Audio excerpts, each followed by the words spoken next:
the name of that song?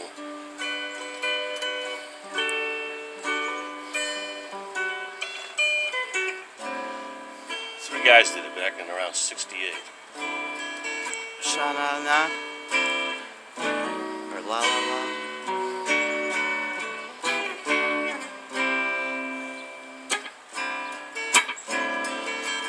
What's the name of that song?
Name of that song? I just know the chorus.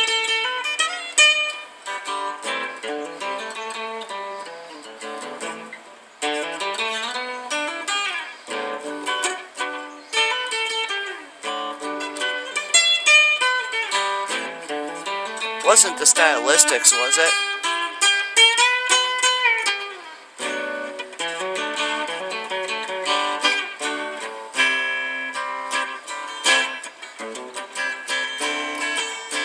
I think it was by a group called the Delphonics. That sounds more like it. Name that tune. I know that's Earth, Wind, and Fire. Thought that's what you wanted to hear.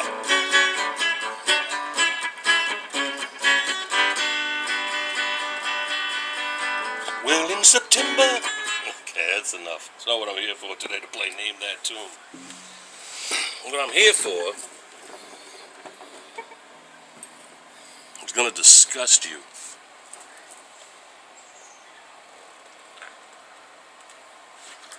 Are you sick of the same old shit? Are you? Are you sick of the same old shit? Yuck. Disgusting shit. Okay. What if I was to tell you this shit may hold the key? Yes. I'm looking for some positive input on this video, and I'm sick of the same old shit. And when I talk about the same old shit, what I mean is, every time I go on YouTube and I get a video in front of me, it's always about the plausibility of the existence of the red kachina, okay, or its non-existence.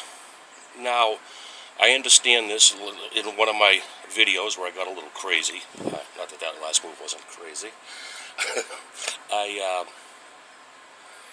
explained that I had actually seen this thing with my own eyes. So I'm one of those people that doesn't need any more convincing. If you are not a person who needs convincing, I'd like you to hear me out for a second on this idea. I've been doing some research, okay? And one of the things I noticed was that this thing with the underground bunkers, okay, they seem to be built on usually of either some type of steel or concrete. A lot of the people without money are using cargo containers and things of this nature that they're putting into the ground that's supposed to have all this big force to be able to, fight against the earth shifts and keep you safe, right? Well, that's the old 1950s technology, and I don't know if that's what you're looking to do. Because, like, if you take a look at some of the foundations of, like, the martial arts, for example, if someone was to take a punch at you, how you can, maneuver their body and use their force against them. Well, maybe if we open our minds a little bit, we can kind of use the same principles in the constructions of a shelter. Now, there's a company out there, hear me out for a second, I'm not crazy, okay?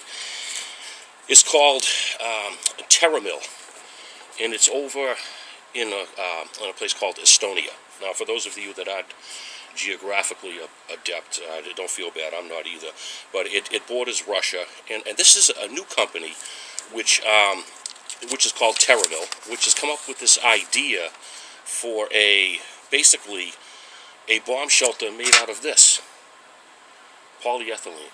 Okay, you see that? There's a piece of polyethylene pipe, and it looks similar to what they build. Now, this pipe, of course, is 3,000, times smaller than the actual device. But if you watch the videos on it, part of the principle is that if there was some type of an earth shift and a polar move or caused by an explosion, it would, rather than be pushing up against a straight wall, the earth may have a chance to kind of mold itself around it. In other words, the force may be deflected in a different way, okay? Now, obviously, this stuff isn't going to protect you against, the various types of, radiation and stuff like that. And that's where basically, I'm basically getting the idea for the shit is coming right from NASA, because that's what they're using on some of their space vehicles today. Here, zero in on that, Barbara. I think the audience can see it. Okay? So you see this, if it does block radiation, that's a good thing, because it's readily available and certainly is cheap enough. So, we have a company that is developing the newest in bomb shelters called Terramil, and they're using polyethylene plastic. It seems to be the new cutting-edge technology. And my idea was basically, to use some of these principles in the construction of your own type of bomb shelter. For instance, the other thing, too, I thought was very important that I didn't mention is, excuse me, some type of a heat shield, like this. All right, that way if the surrounding temperature of the ground goes up high enough, you can keep yourself insulated inside the pipe. And of course, there's no condensation inside the pipe either. It'll be absolutely dry in there, whereas your steel and your concrete shelters from the 1950s design would tend to, attract all kinds of condensation. So my idea was to basically, okay, suppose we went even further and we had a little bit of protection from microwave radiation to a certain extent by using something simple as aluminum foil. And then maybe we could have a sponge. Why don't we take that paper towel, for example? Let's suppose this sponge was some type of a microwave insulator, which I know they make. There's a company in Amesbury, Massachusetts, that makes them. They used to be called Advanced Absorber Products, but they've since changed their name. And, okay, let's suppose, just for shits and giggles, no pun intended, that we take some of this stuff, right? Yeah, I love dog shit. It's like older ladies. The older it gets, the easier it is to pick up. Okay, no offense to any older women out there. I love older women. I'm older myself. Okay, so listen. So here we go. We've got the formulation of an idea here. We've got a radiation blocker in the form of our fecal matter. We've got we've got our sponge to operate against solar radiation and so forth, and electromagnetic fields. We've got a blocker with the aluminum foil. I believe that what you have to put into the sponge is what's the stuff that they use for the bugs, the cockroaches? Not ascorbic acid. That's vitamin C. What are they? Acetic acid? No, that's the other vinegar. one. Anyway, Boric acid? Boric acid, yeah. Boric acid and silicone, I know for a fact they use in the manufacture of microwave insulators, so they did back in the 80s. But anyway, the whole reason I did this video is I'm getting sick of these videos that are coming out trying to justify whether this thing exists or not while we all get blown to kingdom come. All right, I saw it myself, and I have no reason to lie about that. This is definitely something that I know is on the way, because seeing is believing, and that's enough for me, okay? And basically, what I've defined, I've been doing a lot of research lately, is that there's got to be five threats that I've defined, okay? One's high wind speeds, okay, 200 to 300 miles an hour.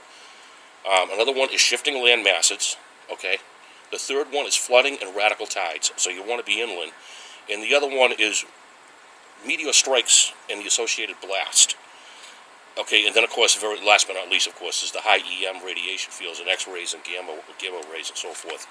So, I'm just trying to get some ideas kicking around out there. If any of you people have been doing your own research into, what plausibly might work against or defending yourself against this thing, I'd be most interested to hear from you. Leave a comment. I hope you like the music, and have a nice, happy Saturday, and enjoy your weekend. And this is Roy signing out from upstate New York. Take care.